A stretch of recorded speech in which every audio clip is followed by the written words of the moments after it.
ఇప్పుడు టీడీపీ జనసేన కలిసి వస్తున్నాయి కదా. లోకేష్ ఏమన్నాడంటే సీఎంగా చంద్రబాబు నాయుడే ఉంటారు, పవన్ కళ్యాణ్ గారికి కూడా తెలిసి విషయం అన్నారు. సో ఈ మాట చెప్పిన దగ్గర నుంచి జనసేన పార్టీ కార్యకర్తల ఫ్యాన్స్, టీడీపీ ఫ్యాన్స్ కొంతమంది కొట్టుకుంటున్నారు సోషల్ మీడియాలో. సీఎంగా ఎవరుంటే కరెక్ట్, చంద్రబాబు నాయుడే జనసేన పార్టీ అధినేత పవన్ కళ్యాణ్ గారు? మరి జనది చంద్రబాబు అనుకున్నాను. మరి అంతకుముందు సీనియర్ కదా, అతనికే బాగా తెలిసి. ఇప్పుడు జగన్ అయితే ఇప్పుడు అంటే మరి తెలుసు కదా, ఉద్యోగులు ఇట్లా లేకుండా అతనికి అనుభవం ఉంది, ఇతనికి అనుభవం లేక ఉద్యోగులు కూడా రావట్లేదు. అందువల్ల చంద్రబాబు బెస్ట్. పవన్ కళ్యాణ్ అంత ఆహ్వానం లేదు కదా, చంద్రబాబు సీనియర్ కదా, అందువల్ల వస్తే మంచిది. కానీ ఎవరు వస్తే చెప్పలేము. ఇప్పుడు చంద్రబాబు నాయుడు సీఎం అయితే డిప్యూటీ సీఎం ఇవ్వచ్చా పవన్ కళ్యాణ్? ఇవ్వచ్చు అనుకుంటా,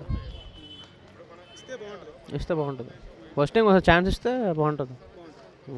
థ్యాంక్ యూ.